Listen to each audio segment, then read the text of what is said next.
if someone's got what's called a Forlos pattern, I might say, look, this is your body being really, really wise and going into some form of hibernation. Just like your laptop would if it was running really low on resources.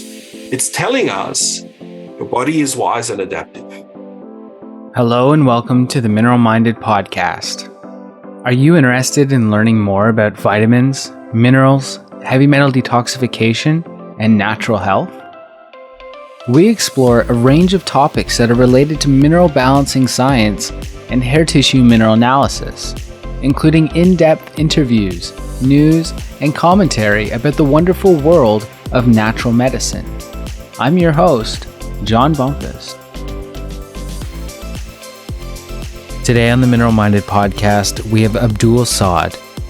He is a clinical psychologist based in Sydney, Australia, and the founder of the website vitalmind.com.au. Abdul Saad has an interest in nutritional foundations of mental health and the evidence-based use of micronutrients in treating high-prevalence mental health disorders such as anxiety and depression.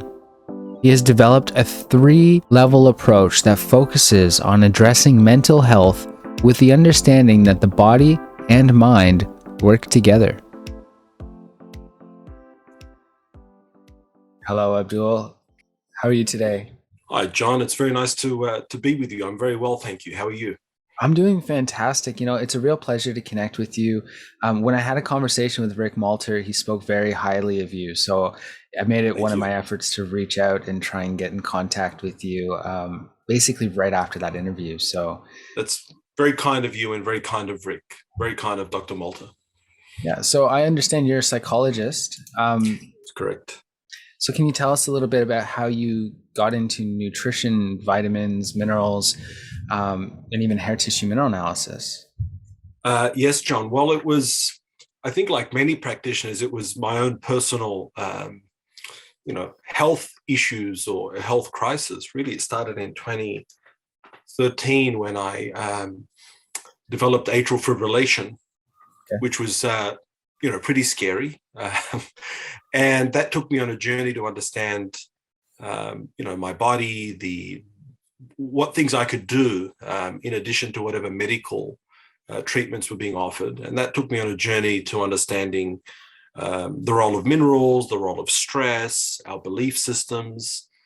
And it led me in a way to HTMA very, you could say, synchronistically or serendipitously, because there was a training happening. I'm pretty sure it was in 2016. So I'd been dabbling, researching nutrition, looking at the clinical literature in terms of the role of micronutrients for depression, anxiety, and there's a very large literature now.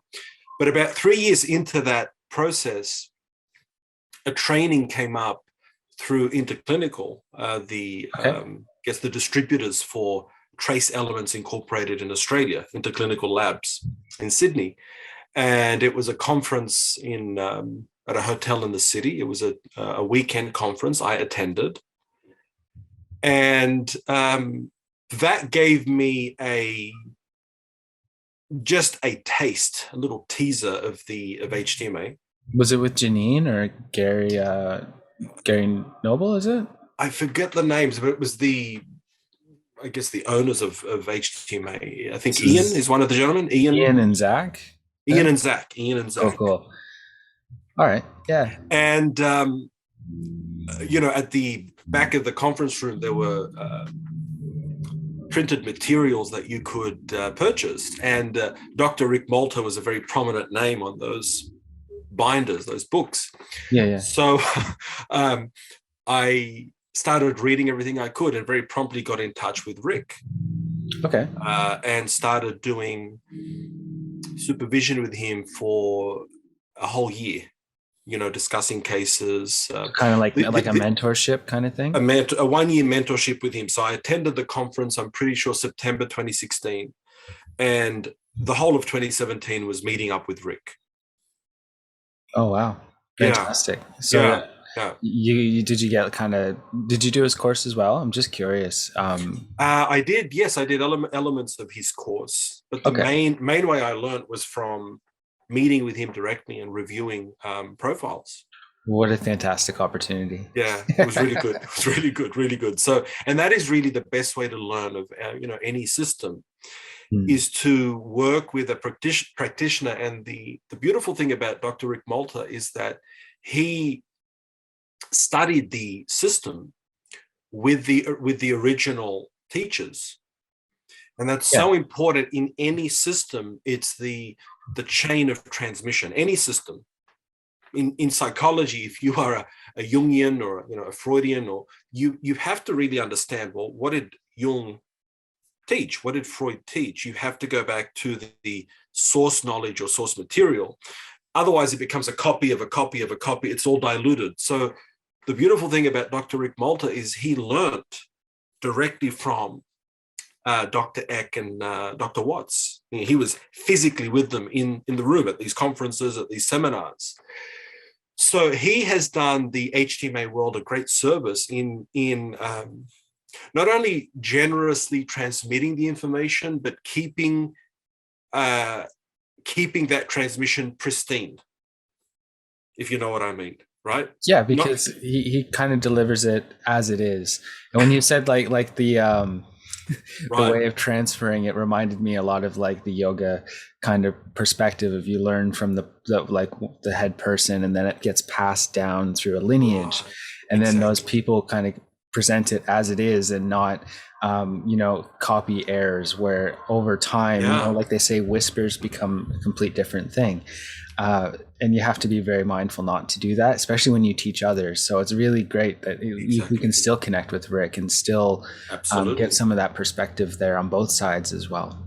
Yes, absolutely. It was a great experience, especially with reviewing cases, because you can, take classes, you can read books, you can understand the core principles, but you really need to be reviewing real cases, real profiles, to develop, enough skill or some level of mastery of how to interpret the profiles and what sort of recommendations you make based on those interpretations. Yeah, like we always talk about principles in philosophy and how that they drive our practice. Yes. And if you look at something a certain way, then the way that you address something is going to be very similar based off of your principles and philosophy. So book learning is very important for that. But sometimes that clinical experience just changes entirely. And sometimes even on paper, it might look like, hey, this person has something, whatever it is. Yeah. In practice, you might not even use that information and you just know, you get intuition, or you might have past history cases of what's happened in very similar situations, and you're like, this works, so let's try it this way. Yeah. And you learn in that way as well. Exactly. And that intuition only comes, I think, after you've completed some form of an apprenticeship with a master. Because unless we've done that, we can't really master something in our own right. We can't claim to have mastery, right? So we all need to go through an apprenticeship phase, and that was really the year with Rick. Cool. Yeah. That's awesome. So you did this mostly for your health, but you were also interested in incorporating some of this information into your practice, or? Yeah, absolutely. Because the way that I view HTMA and the way that it was introduced by Dr. Rick Malta is that it is a stress and energy profile. So it fits very nicely within the purview of psychology, because we're dealing with stress and energy. So what that means at a deeper level is that HTMA is based on a mind-body paradigm or mind-body system, right? Like the Descartes kind of mind-body split, or is that what you mean? Or no, not in terms of the split, actually. An integration, that mind and body are integrated. And in fact, it's the opposite of Descartes, because if we look at minerals are, if we look at them at the material plane, they are seemingly inert matter. They're rocks, right? Supposedly, yeah. They're rocks, but they influence the cellular energy of our body. They influence our level of consciousness. They switch things on. So these seemingly inert rocks have incredibly powerful influences energetically in the body.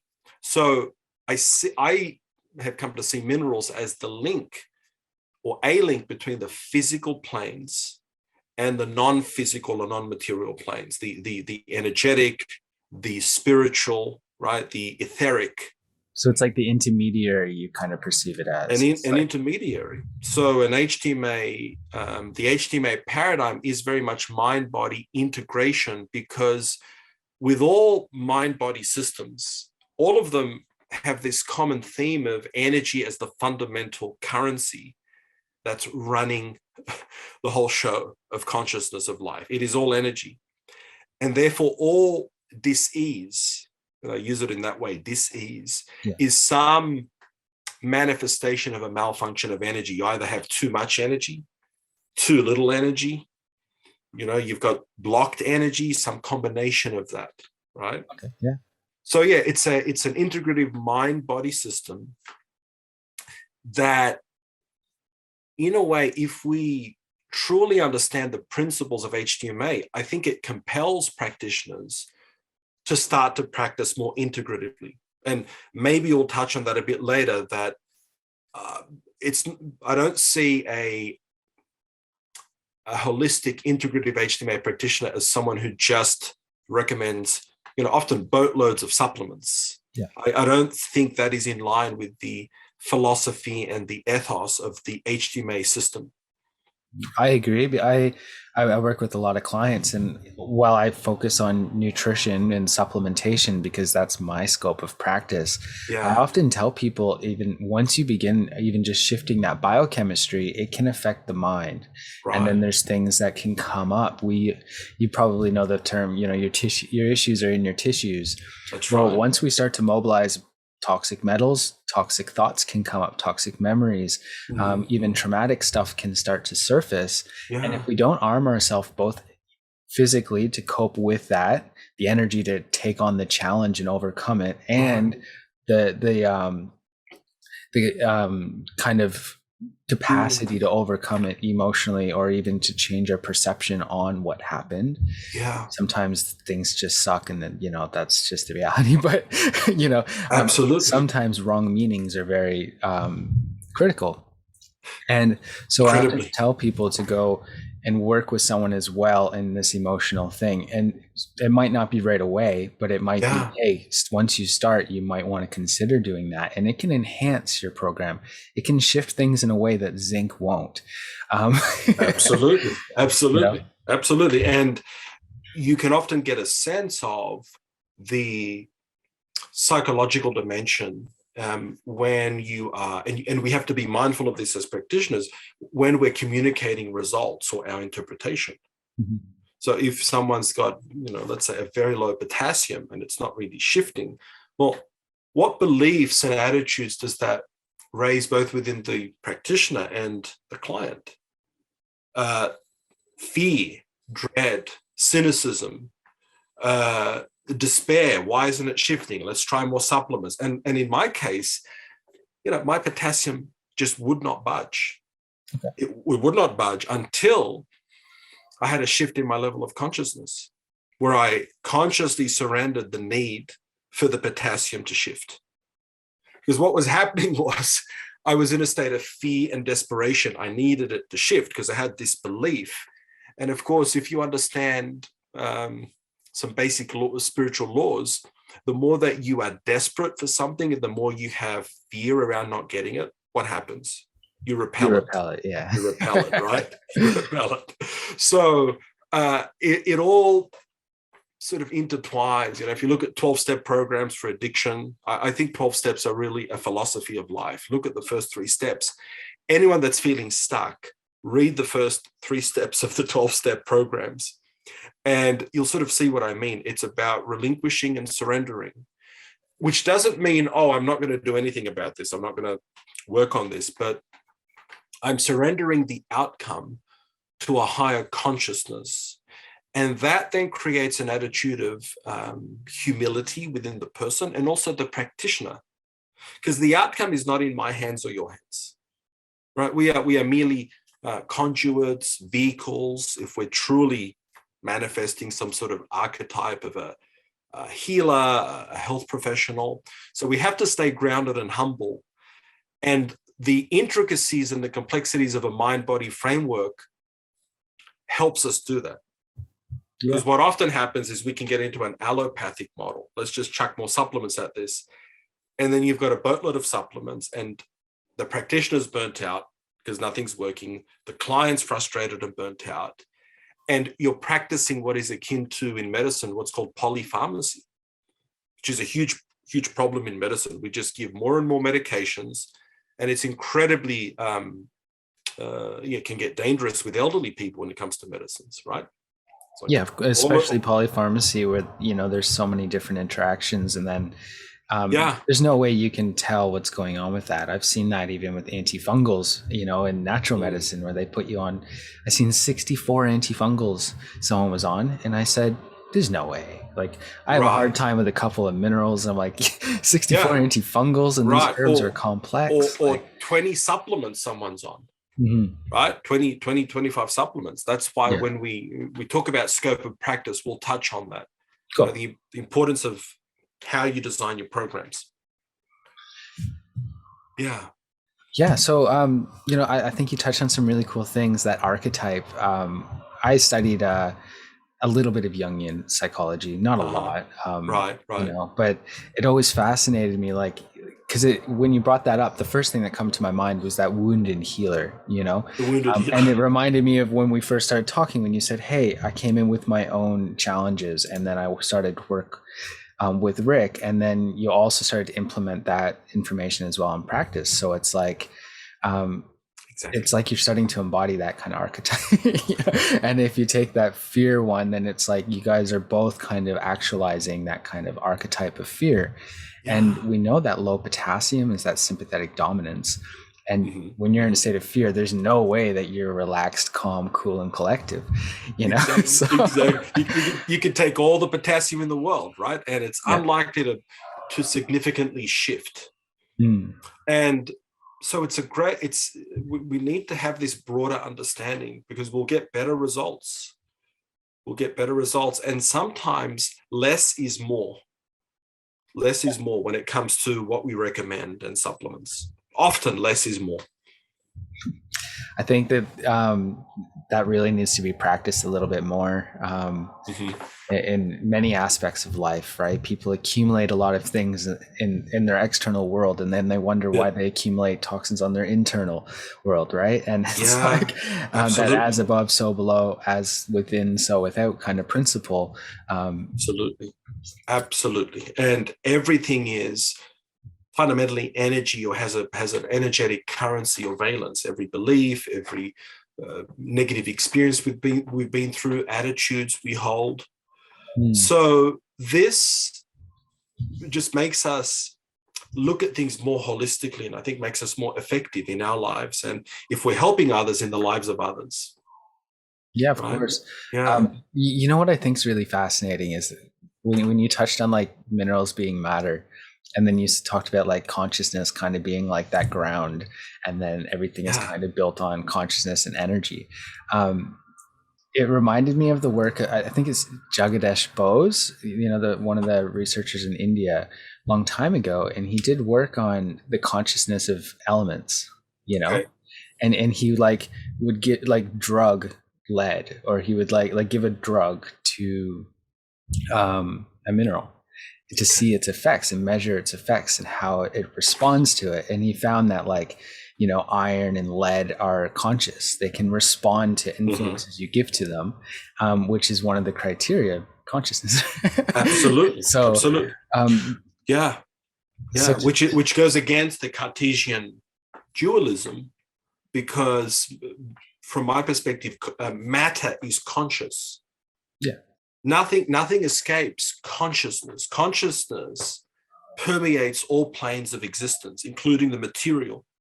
So the material plane is not it's not inert, lifeless, and stupid. It is conscious. Right. So, and that comes from a view from my own faith tradition that there is not this bifurcation that consciousness, or if you want to say divinity, permeates everything. Nothing escapes divinity. Nothing escapes consciousness, right? Absolutely, So yeah. the Cartesian dualism actually has been incredibly, what's the word? It's had negative consequences for our understanding of health. Well, it created that whole dynamic of, even to this day, that most medical doctors, while they still understand the importance of practice of psychology, Yeah. they depend on neurotransmitters as being the major cause of something, right? And not that, like, this mind is even immaterial and influencing the physical. And they don't even acknowledge that. They just say, where is the mind? It's somewhere in the brain. We can't find it, but we can find the effects of it, right? Which is a very subtle energetic practice, which is kind of what you were setting up in the beginning. Yeah, and I think that more sophisticated practitioners, and certainly in philosophy of mind, there is a broader understanding, a deep understanding of the complexity of consciousness. But I agree, at the general level, for most practitioners, even psychologists, not just medical doctors, there is this sort of very sharp mind-body split, which is being increasingly challenged now, even in the clinical literature, with things like energy medicine, the role of acupuncture, traditional methods and modalities of healing that you can't easily account for their results from a purely biomedical model. I think it's needed. I think that's the point of science as well, is to kind of bring up these things, and then other people say, hey, that influences things as well. And then they all kind of connect to each other, and you will find that, like, psychology, maybe you disagree, but I think you won't. Psychology is very important, but physical health is very important. And then also working on, some of those energetic perspectives as well can be very influential, like getting in touch with natural spring water rather than reverse osmosis water, for example, where they're both chemically water, but one has that vital energetic state where water went through rocks and was in connection with the earth, whereas the other one's just chemically pure. Yeah, absolutely. And if you can't, you can't access a reverse osmosis, there's workarounds. You add some mineral salts to your water, you can bring it to life, right? Yeah, they used to say in the old days, even if you have distilled water, to pour it into a cup and then out of a cup multiple times to kind of get some kind of energy back into it. They said it would affect the hydrogen bond. Who knows if that's right. But it would become a lot more lively because it starts to take in the ions from the air and stuff, and it replicates a waterfall or something. Right. So I'm curious, what are some of the core principles that you integrate into your practice when it comes to HTMA or nutrition? Or things? Yeah, absolutely. Well, I have them actually reflected on them. I have them written here, so I don't miss anything. But let's sort of go through the core. So the first one is, you have to work within your scope of practice and professional knowledge. Okay. So because I'm a psychologist, I'm not a medical professional or biomedical professional. Mm-hmm. I am really relying on the clinical literature for understanding the role of micronutrients when it comes to mental health. And that literature is expanding now. The links between psychological and psychiatric disorders and micronutrient deficiencies. In fact, there was a landmark paper in the Lancet some years back about this emerging field called nutritional psychiatry, and how the evidence now was overwhelming that, for example, major depression is fundamentally an inflammatory condition, right? And there's been a lot of reviews now around the evidence about using things like fish oil or vitamin D, zinc, various micronutrients as adjunctive treatments, adjunctive to talking therapies and psychotropic meds. So first principle for me is work within your scope of practice. And because of that, I use very simple programs if I'm recommending supplements. based on an HTMA profile. And the main ones for me would be magnesium, calcium, B6, zinc, selenium, taurine, sometimes nutritional lithium in the form of lithium orotate. Cool. Yeah. Really good paper by Timothy Marshall on nutritional lithium that's published in the medical literature. Can I ask you a question quick? So I want to touch on lithium because I think lithium is fascinating. But but I had a question. Did you come across the work of Julia Ruckledge in New Zealand, where she talks about mental health and broad spectrum micronutrient therapy? So rather than just saying, just take zinc or B6, she says, take a potent multivitamin. And then she tracked like the effects on children with ADHD, for example. I know that was one that she did, and they found pretty good results. So do you incorporate a multivitamin, or do you only that isolated singular nutrient? I tend to use more the isolated approach, because I find with a multivitamin, sometimes I will, but I find that you have less precision with the program when it's a broad spectrum micronutrient multivitamin formula, especially if it has things like iron or copper or things that you might want to avoid. Right. Yeah. So just for clarity, like for example, some companies, I won't mention them, but I'm sure have products designed for specific patterns, such as fast metabolism, slow. So you don't use something like that? I do. I have used them, but less so. I tend to use individual micronutrients. Cool. Yeah. So that's the first one. Scope of practice, simple programs, and be guided by the clinical literature. The third one is, and it relates to the first two, is, don't create highly complex programs unless you are an advanced practitioner. Again, when it comes to supplements, less is more. Personally, I don't do any form of detox programs. I believe detox is you really have to be an advanced practitioner, right? And typically, not always, that's going to be a medical doctor or an osteopathic physician that's done advanced training, a doctor of chiropractic, or someone with a deep knowledge of human physiology and biochemistry, right? So I don't really think that if, practitioners that don't have that level of expertise, I personally do not do any form of detox. I don't create highly complex programs. So that's in terms of the supplements, if I'm recommending them. The other principles relate more to how I communicate the results. Very important. I'm very careful with the language I use. You have to be very careful. Why? Well, if we're mind body, if it's all energy, then when you communicate something, that can be highly impactful and create a belief within the person. So I always convey the fact that the HTMA is not a medical or diagnostic test. It's simply a screening tool. I avoid any dogmatic assertions about what the results mean.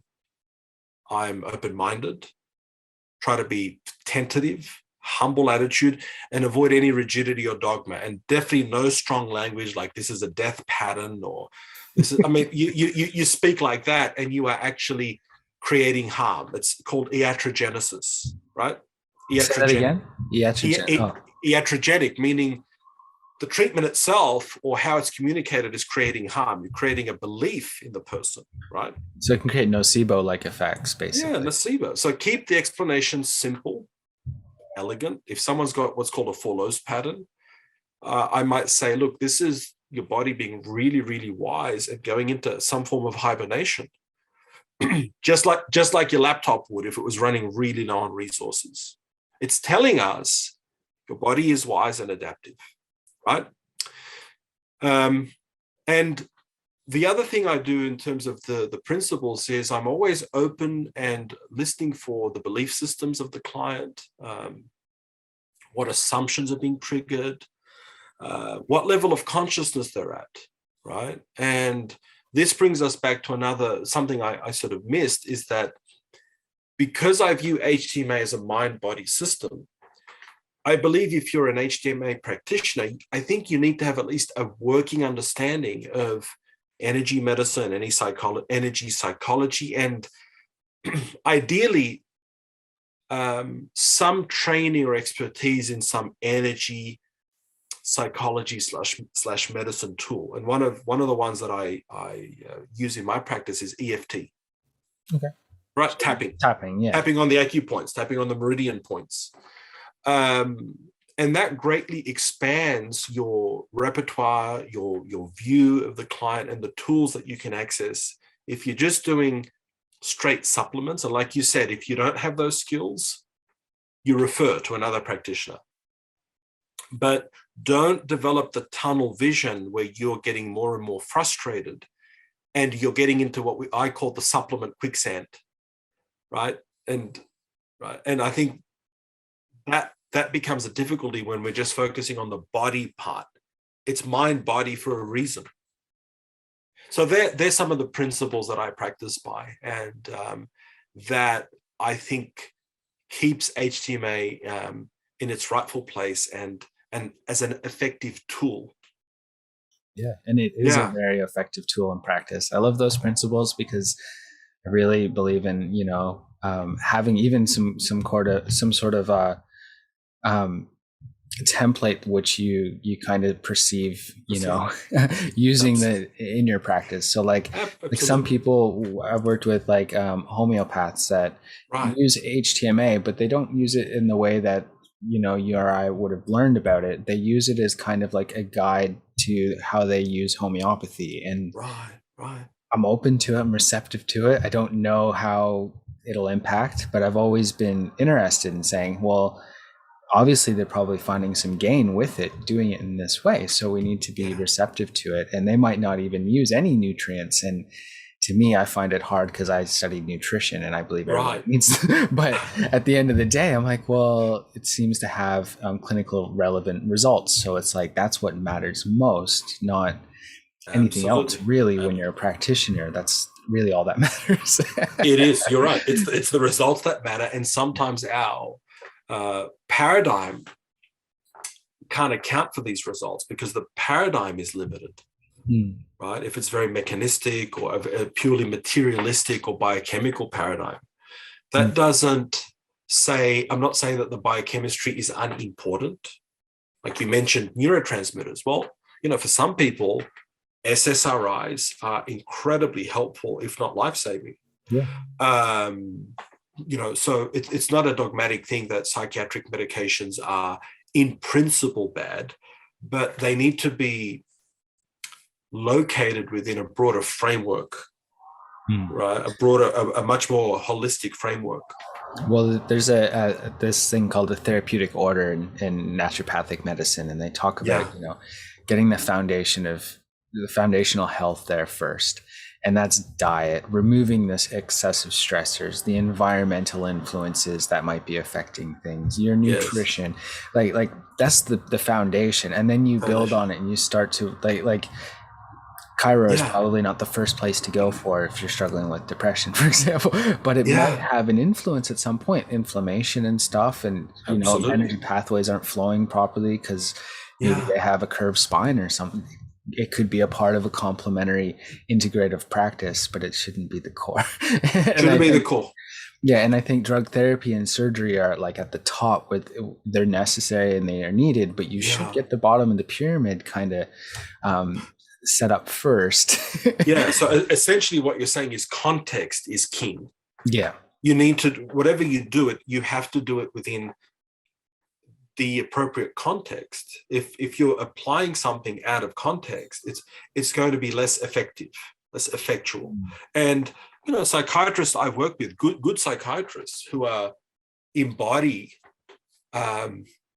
what I would say is a healer archetype, freely acknowledge that, and often off the record have told me they're very frustrated with where things are at in mental health. They know that their clients need more, especially in the public mental health system, where there's so much pressure to just minimally stabilize someone and get them out the door, and then they come back, the revolving door syndrome. I worked for some years in psychiatric units. So the practitioners on the ground recognize the limits of the paradigms they're operating within. And I think most practitioners, medical practitioners, non-medical, are doing their best, trying to do their best by their clients and by their patients, within the limits of the paradigm, within the limits of the, and often in a hospital setting, psychiatry, the bureaucracy, right? The bureaucratic system that doctors now have to operate in, which is very sad to see, because it's more about following protocols than, healing and caring. Protocols rarely work anyway, and right. follow these 3 steps, and you're done. Absolutely. Because then you're treating someone as if they're just like a robot, and as if it's just, if you don't make it along those steps, then there's something wrong with the person rather than something wrong with the protocol or the approach, right?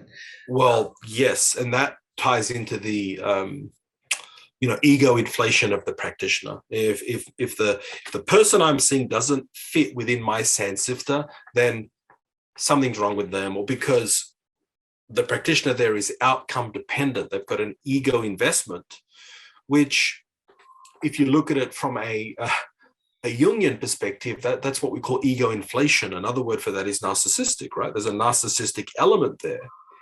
And if that's introduced into the therapeutic relationship, it's very damaging. That's why it's incumbent upon any practitioner to be working on their own junk, right? Yeah, well, you got to work on your own stuff if you really want to help people.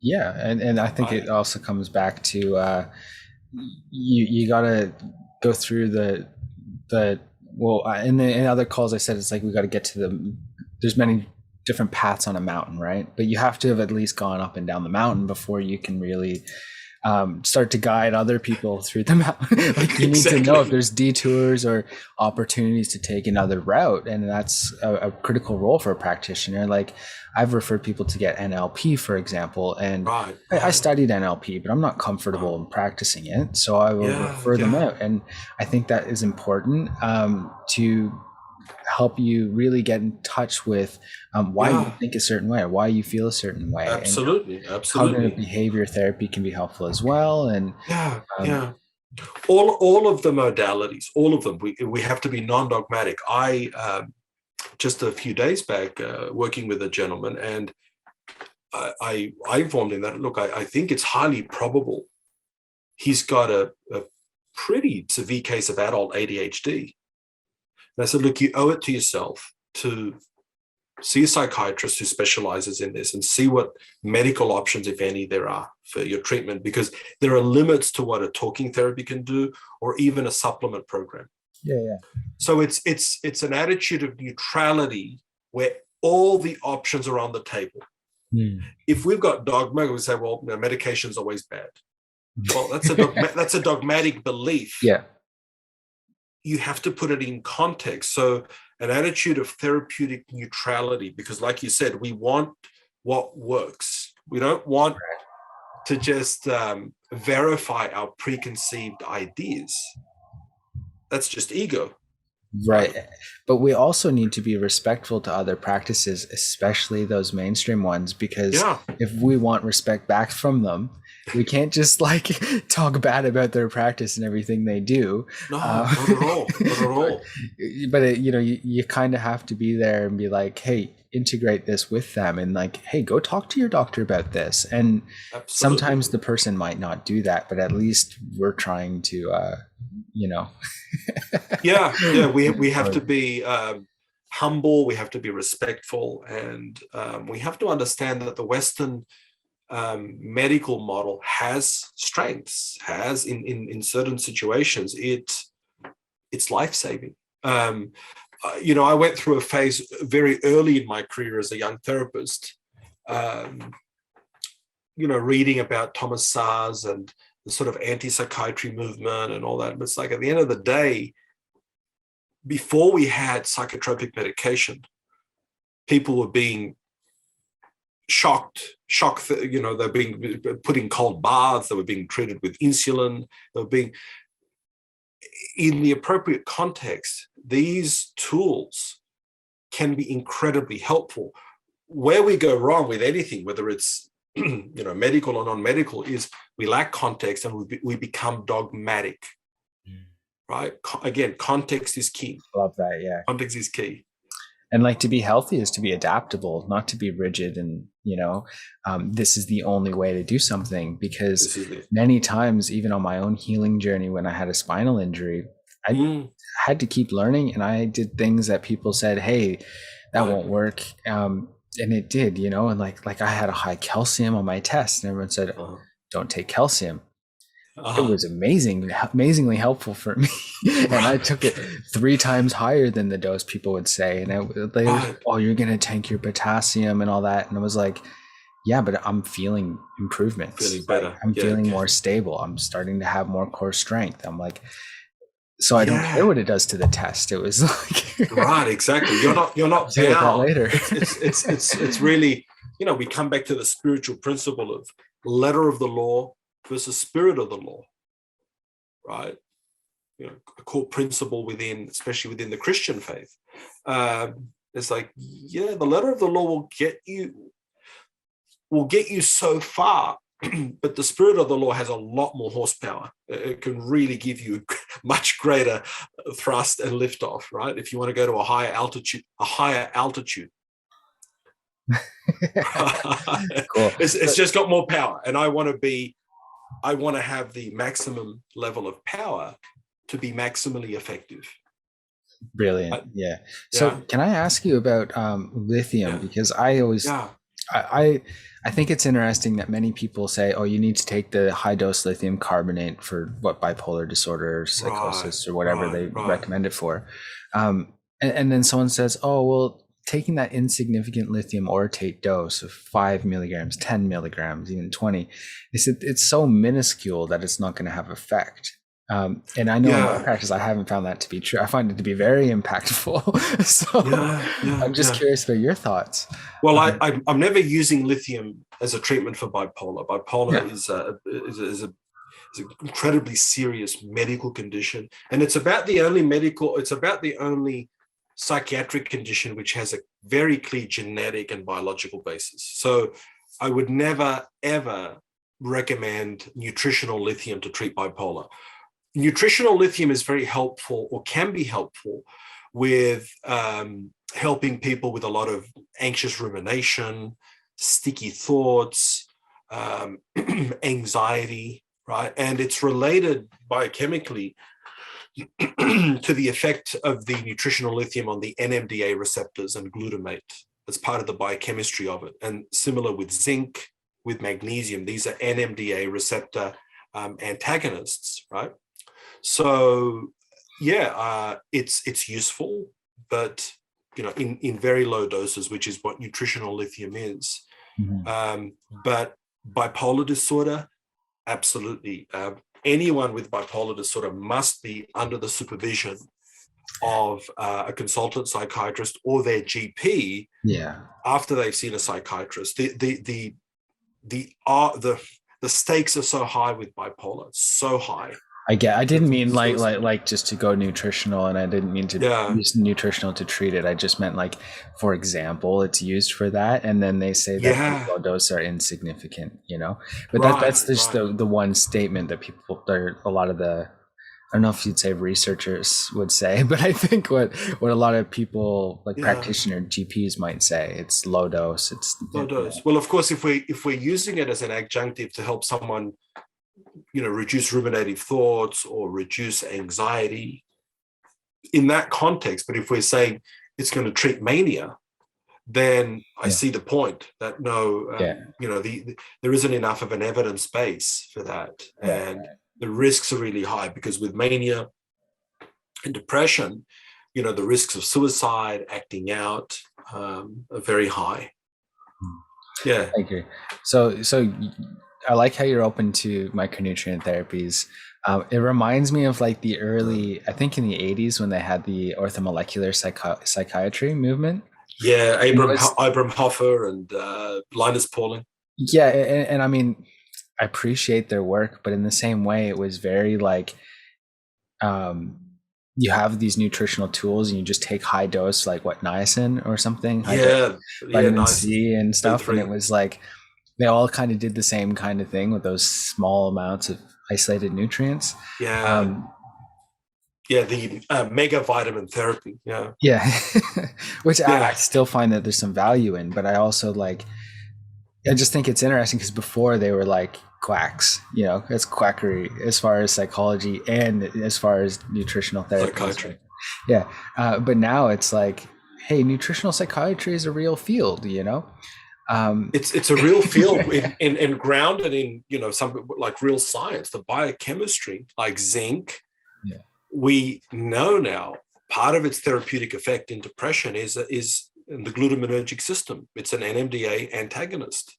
Mm-hmm. So it's reducing excitotoxicity in the brain. It's helping dampen the neurotoxic effects of glutamate on the hippocampus. And the hippocampus is intimately involved in major depression, hippocampal damage, hippocampal shrinkage.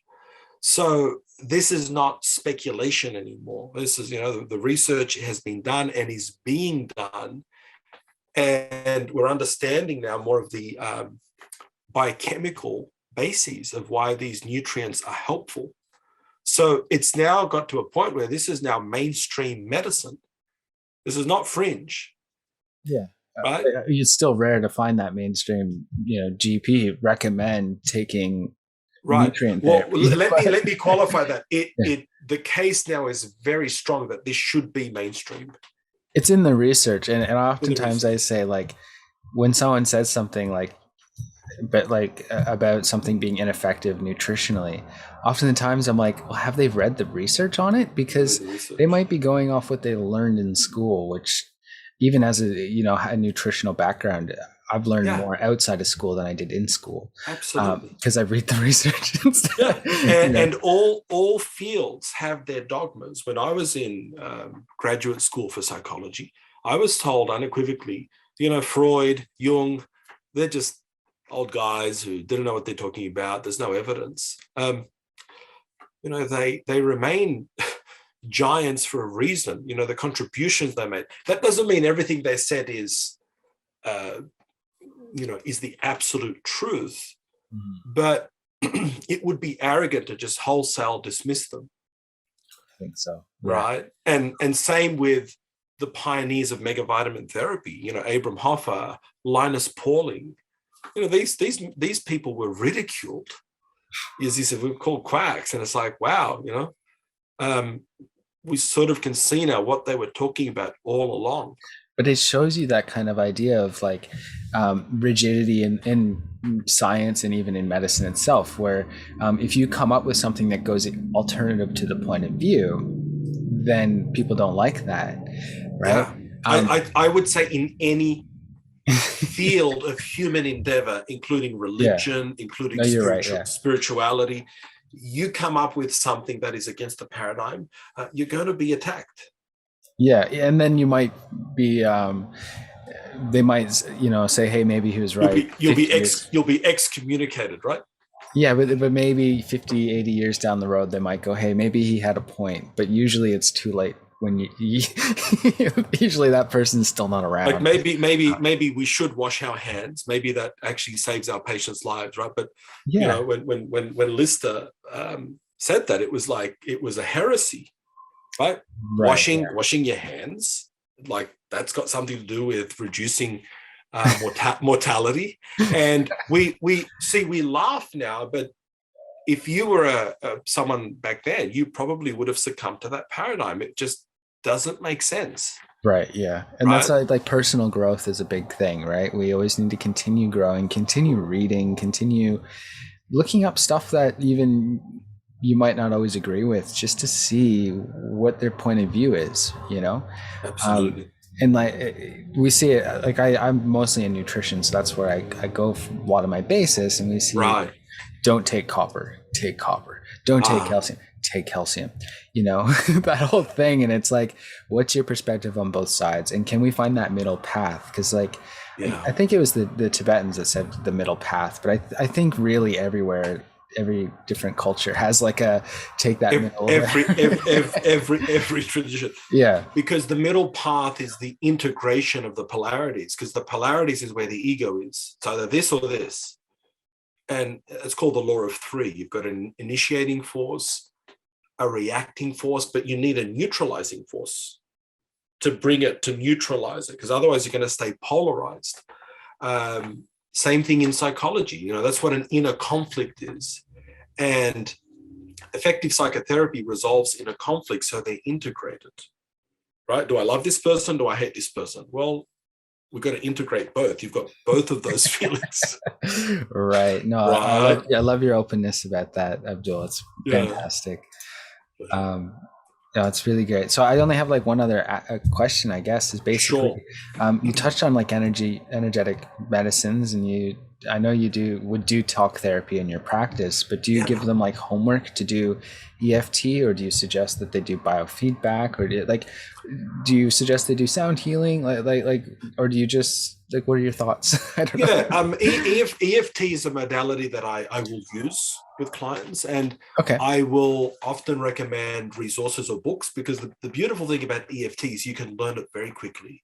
Mm-hmm. And you just see whether it helps, whether it works or not. You don't have to wait weeks or months. Right. And I often recommend for people a really great book called The Tapping Solution by Nick Ortner, Ortner. I don't get any kickbacks for recommending that book. That's fine. That's a really great introduction to tapping and EFT.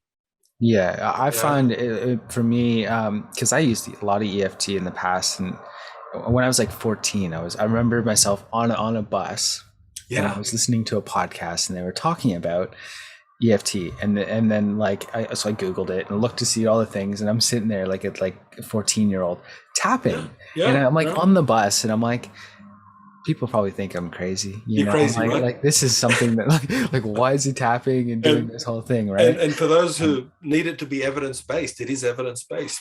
David Feinstein, who is Donna Eden's husband, Donna Eden is a big sort of guru in the energy medicine world. He's a clinical psychologist in the States, and he published a paper showing that if you look at energy medicine and the effect sizes of the results, it qualifies as an evidence-based modality according to the American Psychological Association's criteria. So it's not invasive, it's not dangerous. So you just try it and just see, right? I think James Oshman, I think his name is, he's got like a really good book on energetic medicine as well, that pretty much where people think energetic medicine is like woo-woo, I guess, or fluffy, I guess, those terms. There's actually a lot of science developed now that's showing that there's really good effects of even including, EFT or other energetic therapies, and that they have physical effects, even if we don't understand why. Exactly. Exactly. Even prayer, I've heard prayer therapy, where someone prays for someone else, can have an influence. So absolutely. And again, within context. So where I understand people who may be skeptical or saying, don't know about this, is if we're using that as a replacement for something that we should use. If we say, well, let's use prayer to get rid of your PTSD. Let's not do evidence-based psychotherapy. Let's not look at what medical options could be available to you in terms of psychotropics. Let's just use this as one universal panacea. And that's where I understand where people that may be labeled as skeptics come in. And I think they're contributing an important voice that context is key. I think so. And I think like if you put all your eggs in one basket, I think is kind of the lesson there, I think. Absolutely. And no one practitioner has all the answers. Oh yeah. No one person, right? We have little keys. We have certain elements. Well, we're guides. We're not we're guides. The whole everything. Exactly. John. Anyways, it was really fantastic speaking with you, Abdul. Good to speak with you, John. I think you're one of the more cutting edge clinical psychologists in Australia, from the ones that I've spoken with, because I was trying to connect with a few of them. Right. Just to see if anybody's using anything else other than talk therapy. And I haven't done too many actually locally. So yeah. Just very I think that you would be surprised. There's a lot more of us out there, but we tend to be quiet. Is it the licensing thing? Not necessarily for licensing, but it's just, as we say in Australia, head down, bum up, and you just do the work. But there are many integrative practitioners across all modalities: medical doctors, psychologists, chiropractors. I think it's more of an archetype, or maybe personality, but it doesn't discriminate. In all professions, there are people that are just interested in getting results and learning and growing and helping their clients. I love it. Yeah. All right, man. All right, nice connecting with you, Abdul. And good to connect with you, John. Hopefully we can connect in the future. Thank you so much for the invitation. I've enjoyed the chat. All right, bye-bye.